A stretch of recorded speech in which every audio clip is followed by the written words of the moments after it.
sedan kuning kuwi mlebu latar omah gedhong gedhe. Gedhong magrong-magrong, rupa kuninge kaya dadi tansah kuning merga kesiram sorot srengenge sore. Sopir Darmoto katon age-age medhun marani lawang sisih kono kanthi minggir oleh mburine sedan lan banjurake mbukakake lawang karepan Ndoro Slamet bisa metu tanpa buka lawang dhewe. Ndoro Slamet medhun terus masluk mlebu omah, polatane ajer wong ising. Ndoro Putri sing mapakake ning lawang sambi masang pipi ora direken babar pisan. Banjur ana swara tas dibanting ning meja. Ndoro Putri nututi mlebu kamar. "Ana apa, Mas?" Ndoro Slamet ora wangsulan, mung ujal ambekan. Montor panyawonge nembus pian. Bablas uwung-uwung, awang-awang, mbok menawa sak temene malah mung nyawang angen-angen dhewe. Sambil ngaplah-ngaplah ning dhuwur dipan kayu jati ukir-ukiran. Kentole loro pisan ditumpakake pinggir dipan. Sejak isih mikir ngeman spray resik saka kain batik paling apik kuwi. Merga sepatune dorong koper dicoplok, Ndoro Putri age-age tumendak ngelingi yen iku dadi tugase saora-orane ing kahanan gawat darurat kaya ngene iki. Kanjeng Jimat duka meneh, yo perkarane, yo buntute sing dianu kae. Satemene prakarane wis dianggep rampung, nanging sajake ana sing nyeteni Kanjeng Jimat nganti aku ditimbali. Dilalah ilatku kesleo nalika matur. Sajake ana sing melik kelungguhan jenengan, Mas. Lumrah, iku barang lumrah. Mesti akeh sing melik, sing gregetake iku yen nganggo cara-cara sing ora sinatriya ngene iki. Lah, kersa jenengan terus piye? Sowan Eyang Sestra meneh? Rencanaku yo ngono. Yen wis bar surup, Darmoto jaken golek oleh-oleh dhisik. Kersa panjenengan saiki ta? Yo, mengko bar-bar ngisak. Eyang Sestra iku daleme ning Desa Mencil. Saka daleme Ndoro Slamet kurang luwih 50 kilo. Nanging dalane aspalan kabeh, tur yo rame. Eyang Sestra iku piantun sepuh, yo sepuh umure, yo sepuh ilmune. Mula ora aneh yen banjur dadi jujukan wong saka ngendi-endi. Dasare Eyang Sestra ora nate beda-bedakake donyae, sing sugih, sing mlarat, sing sandalan jepit, sing sepaton mengkilat. Sing banjur sowan Eyang Sestra padha wae, padha-padha ngalami ruwet, rentang, lagi ora kepenak lahir lan batine, lan mbutuhake pitulungan. Eyang Sestra kuwi durung sembur suwuke, lagi pituture wae rasane wis adem anyep. Senajan mara bengi, ora ana sing perlu disumelanggakake. Tengah wengi yo ora samar yen ora bakal oleh lawang. Akeh tamu sing merlokake nginep kono. Eyang Sestra dhewe yo ora nate sare, malah bantere crita. Ana sing kandha yen Eyang Sestra bisa dadi loro, sewaya-waya sing siji bisa ngaso utawa lunga emba menyang endi, dene sijine meneh naon padha nyok ing daleme. Yen ana perlu sowan Eyang Sestra, Ndoro Slamet ora nate ninggal Ndoro Putri. Ing prakara bisnis liyane, Ndoro Slamet bakal luwih mratasi gawe. Nanging yen wis adep-adepan karo piyai sepuh kaya Eyang Sestra kuwi, Ndoro Putri sing luwih luwes. Malah yo Ndoro Putri sing sepisanan nempungake karo Eyang Sestra. Biyen Ndoro Putri nate lara ati jalaran wong lanang sing ditresnani direbut liyan, kaliyan jugar lan impene ngenani dina tembe sing kebak lintang morat-marit saknalika. Dening wong tuane, Ndoro Putri banjur disowanake Eyang Sestra. Sing jenenge jodoh iku wis pinesti, Nduk. Sing eling ora perlu ditangisi, kabeh wis duwe garis dhewe-dhewe. Aja lali karo sing maha kuwasa, sing sregep olehmu ndonga. Muga-muga entuk ganti sing luwih becik, sing ora gampang kepleset klemis lambene wanita liya. Ngono pituture Eyang Sestra. Tenan, nyatane ora suwe Ndara Putri banjur kenal karo Ndara Kakung, budal dhewe tanpa dieterake wong tuwane.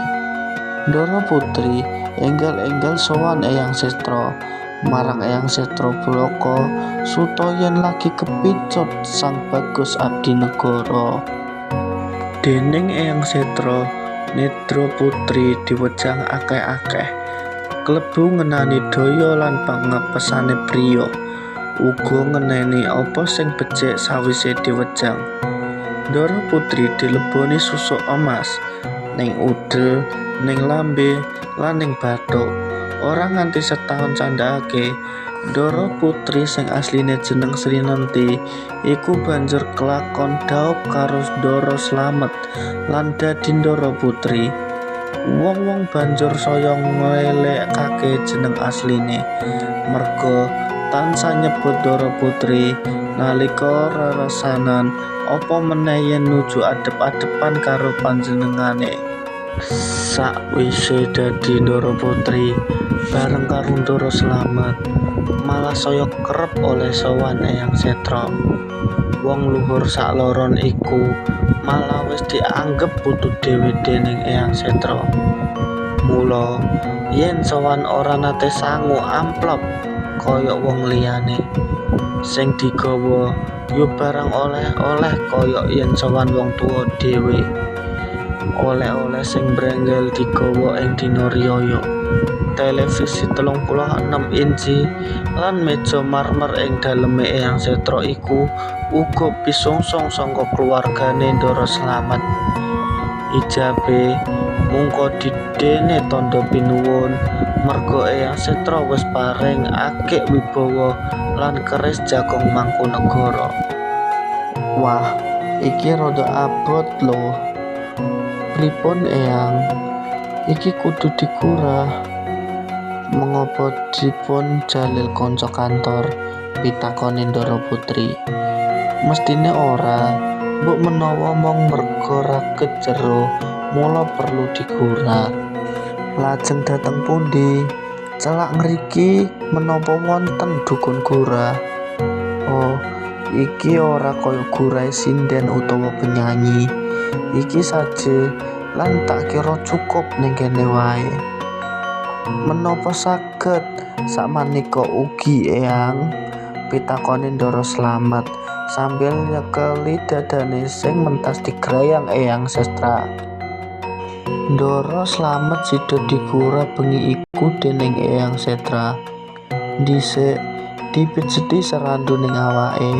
Sawise ngono kudu kungkum ning jeding, ning banyu kembang.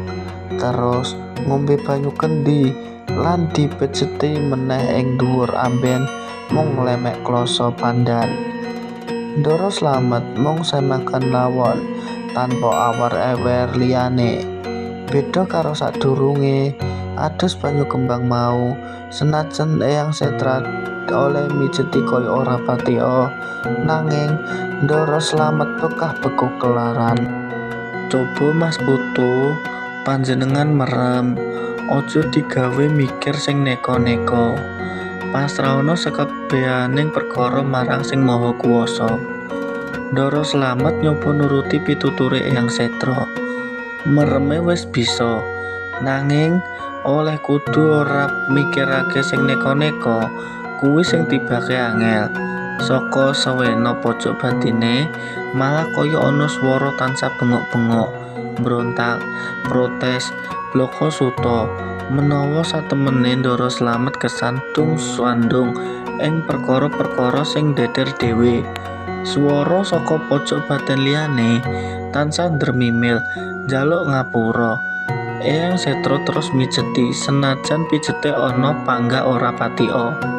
Ndara Slamet krasa tambah lara, bekah beku meneh, watuk-watuk lan wusanane wahing.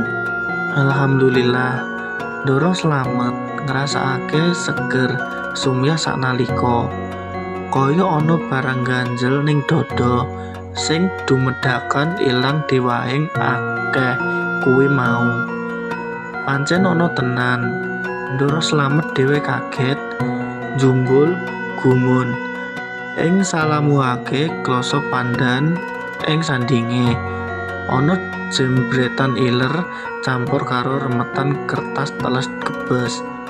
Dudu sabehane kertas, nanging dhuwit-dhuwit diremet-remet.